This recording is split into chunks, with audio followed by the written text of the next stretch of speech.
पंजाब के साबिक lieutenant governor माजी के तमाम हालातों वाक़यात से बेखबर होकर एक तकरीब से खिताब कर रहे थे। इस दौरान एक सिख नौजवान हॉल के अंदर दाखिल हुआ। उसने अपनी पिस्टल निकाली और पै दर पै 3 फायर करके इस पंजाब के साबिक लेफ्टिनेंट गवर्नर को मौत के घाट उतार दिया।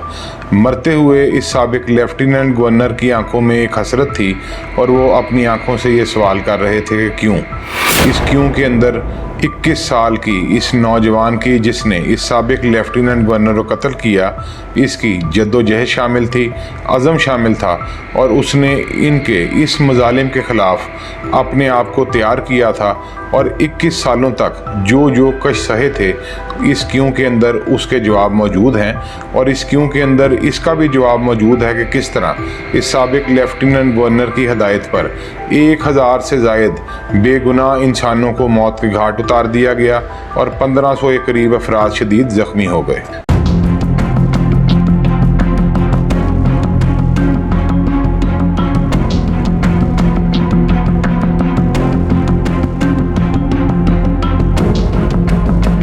ये वाक़या 13 मार्च 1940 को कैक्सटन हॉल लंदन का है। लॉन्ग कोट पहना एक नौजवान हॉल के अंदर दाखिल हुआ। इसके हाथ में एक किताब भी थी। इसने अपना पिस्टल बाहर निकाला और पंजाब के साबिक लेफ्टिनेंट गवर्नर माइकल ओडायर पर फायर करके इनको मौत के घाट उतार दिया। आज ये नौजवान, जिसका नाम उधम सिंह था, वो बहुत खुश था क्योंकि इसको 21 साल की इसकी जद्दोजहद का समर मिल रहा था और वो ये सोच रहा था और अपने आप को ये कहते हुए रश कर रहा था कि उसने बेगुनाहों के खून का बदला ले लिया। माइकल ओडायर, जिसकी मरते हुए हसरत भरी निगाहों में क्यों का सवाल था, ये कहानी उस वक़्त शुरू हुई जब बरे सगीर पाको हिंद में अंग्रेज साम्राज्य अपने जुल्म हर तरफ ढा रहा था। इस शख्स को जब मई 1913 में वायसरॉय की तरफ से पंजाब का लेफ्टिनेंट गवर्नर मुकर्रर किया गया तो इसे बताया गया कि पंजाब वो सूबा है जहां पर मुज़ाहमत सबसे ज़्यादा है और फ़िरंगियों के ख़िलाफ़ ये मुज़ाहमत इस हद तक आतिशगीर मादे की हैसियत इख्तियार कर चुकी है कि अगर इसे कंट्रोल ना किया गया तो हालात काबू से बाहर हो सकते हैं।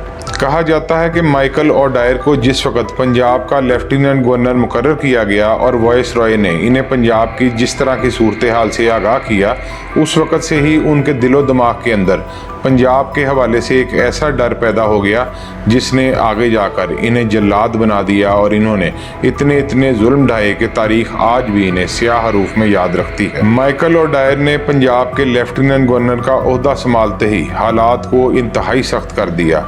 हर तरफ मुजालिम ढाए जाने लगे और इंतज़ामिया को भी इनके इक़दामात से शदीद सपोर्ट मिली और इस तरह से पंजाब में हालात संगीन तर होकर रह गए। इसी माइकल ओडायर ने 1918 में डिफेंस ऑफ इंडिया नामी एक ऐसा एक्ट कायम किया जिसके तहत एक ऐसे ट्रिब्यूनल्स कायम हो गए जिनके तहत लोगों को जब सज़ाएं दी जाती तो वो इसके ख़िलाफ़ कोई भी अपील नहीं कर सकते थे। आप हैरत ज़दा होंगे कि लोग इसके ख़िलाफ़, इस ट्रिब्यूनल के ख़िलाफ़ ना तो कोई अपील दायर कर सकते थे और ना ही कोई वकील रख सकते थे। यानी ये एक इंतहाई काला कानून था जिसका मकसद सिर्फ़ और सिर्फ इनकलाबियों को और सियासी सरगर्मियों को कुचलना था। माइकल ओडायर सिर्फ डिफेंस ऑफ इंडिया एक्ट तक महदूद नहीं रहा बल्कि इसने आगे जाकर एक इंतहाई ख़तरनाक और शदीद तरीन रॉवलेट एक्ट नाफिज किया जिसके ख़िलाफ़ आखिरकार पंजाब में शदीद मुज़ाहमत शुरू हो गई और हालात लेफ्टिनेंट गवर्नर माइकल ओडायर को ऐसे लगने लगा कि इनके काबू से बाहर निकल रहे हैं और शायद वो ये समझने लगे कि 1857 की जंग आज़ादी जैसे हालात पैदा हो रहे हैं और इन हालात में शायद फ़िरंगियों का मज़ीद हुकूमत पर बराजमान रहना मुमकिन ना हो। पंजाब में लोग हज़ारों की तादाद में बाहर निकलने लगे और माइकल ओडायर का खौफ मज़ीद शदीद हो गया, जो कि पहले ही पंजाब से डरा हुआ था और इसे वायसरॉय ने डराया हुआ था। वो मज़ीद डर गया और इसने इस बुखलाहट में इंतहाई ख़तरनाक और गैर इंसानी इक़दामात उठाने शुरू कर दिए। आखिरकार आता है 13 अप्रैल 1919 का एक इंतहाई अहम दिन, जिस रोज़ लेफ्टिनेंट गवर्नर माइकल ओडायर के मातहत जनरल डायर ने हज़ारों बेगुनाह लोगों पर गोली चलाने का हुक्म दे दिया, जिसके नतीजे में 1000 से ज़ायद बेगुनाह लोग, जिनमें सिख, हिंदू, मुसलमान, बच्चे, ख़वातीन, बुज़ुर्ग सभी शामिल थे, वो अपनी ज़िंदगियों की बाजी हार गए और 1500 से ज़ायद लोग शदीद बुरी तरह ज़ख्मी हो गए। ये वाक़या जलियांवाला बाग के मकाम पर पेश आया, जिसको आज भी तारीख़ में स्याह हरूफ से याद रखा जाता है, और जिस जनरल डायर ने ये गोलियां चलाईं, निहत्ते लोगों को गोलियां चलाकर इनकी ज़िंदगियों से महरूम किया गया, इस जनरल डायर को lieutenant governor Punjab Michael O'Dwyer ने तहफ़्फ़ुज़ फराहम किया और इनके सारे इक़दामात को सपोर्ट किया। जलियांवाला बाग में खेली जाने वाली इस खून की होली पर जहां हर तरफ भगदड़ मची हुई थी, नफसा नफसी का आलम था, वहां पर एक नौजवान उधम सिंह नामी भी मौजूद था, जिसकी आंखें ये सारा मंजर देख रही थीं और वो दिल ही दिल के अंदर कुछ और ही तय कर बैठा था। अब इस उधम सिंह की ज़िंदगी का एक ही मकसद बन चुका था कि जलियांवाला बाग के कातलों, जलियांवाला बाग में गोली चलाने का हुक्म देने वाले दोनों जनरल डायर और लेफ्टिनेंट गवर्नर का खून बहाकर बेगुनाहों के खून का बदला लेना। उधम सिंह ने इस इंतकाम के लिए अपनी ज़िंदगी वक्फ कर दी। वो इस मकसद के लिए अफ्रीका और अमेरिका भी गया। 1924 में उसने गदर पार्टी ज्वाइन कर ली। 1927 में उधम सिंह को इतला मिली कि जनरल डायर तिब्बी मौत मर गया है। उसको इसकी तिब्बी मौत पर दुख हुआ कि जनरल डायर इसके हाथों से बच गया, लेकिन अब उसका एक ही टारगेट था, पंजाब का साबिक lieutenant governor Michael O'Dwyer. Michael O'Dwyer जिसकी मर्जी और मंशा से ये सारे जराइम रूनुमा हुए थे, वो अब रिटायर हो चुका था और रिटायरमेंट के बाद बरतानिया वापस जाकर अपनी ज़िंदगी इंजॉय कर रहा था। लेकिन दूसरी तरफ उधम सिंह की प्लानिंग और अज़म पूरी शिद्दत के साथ जारी था। 1927 में उधम सिंह दोबारा हिंदुस्तान पहुंचा, लेकिन बदकिस्मती से इसे गैर कानूनी तौर पर असला रखने की पदाइश में गिरफ्तार कर लिया गया। उधम सिंह 1931 में जेल से रिहा हुआ और 1934 में लंदन जा पहुंचा। उधम सिंह को इतला मिली कि Michael O'Dwyer east Indian association और सेंट्रल इंडियन सोसाइटी की तकरीब में शिरकत करेगा। आखिरकार वादे का वक्त आन पहुंचा। ये 13 मार्च 1940 का दिन था और कैक्सटन हॉल लंदन में तकरीब मुनक्किद की जा रही थी। इस तकरीब से माइकल ओडायर खिताब कर रहे थे। उधम सिंह लॉन्ग कोट और अपने हाथ में एक किताब पकड़कर इस हॉल के अंदर दाखिल हो गया।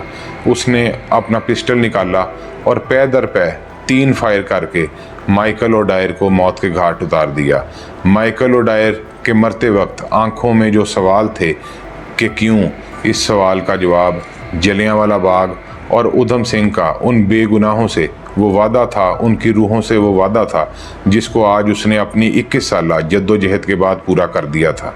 उधम सिंह इस मौके पर माइकल ओडायर को कत्ल करने के बाद फरार नहीं हुआ, बल्कि उसने अपनी गिरफ्तारी दे दी। 2 रोज तक उधम सिंह का ट्रायल हुआ और इसने इतराफ़ किया कि इसने माइकल ओडायर का कत्ल करके जलियांवाला बाग में कत्ल होने वाले बेगुनाहों की रूहों को इंसाफ फराहम करवाया है। उधम सिंह को सज़ा हो गई और इसने जेल में गैर इंसानी पाबंदियों के खिलाफ 42 रोज़ तक भूख हड़ताल कर दी।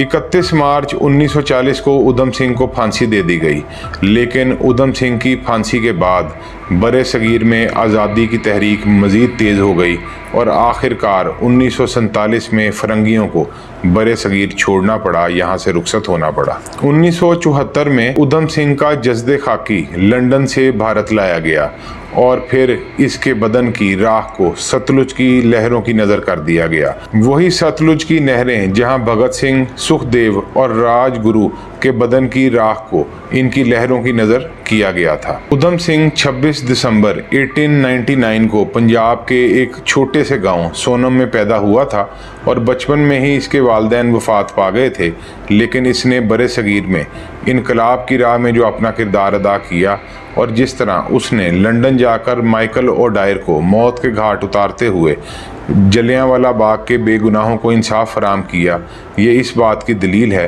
कि कभी भी जालिम और जाबिर ना तो तारीख़ में ज़िंदा रह सकते हैं, और अगर उधम सिंह जैसा कोई नौजवान अपने अज़म को इस तरह बुलंद करते हुए चले तो कभी भी नाइंसाफ़ी जुल्म माशरे में कायम नहीं रह सकती। माइकल ओडायर की मौत और उधम सिंह का किरदार इसकी ज़िंदा दलील है।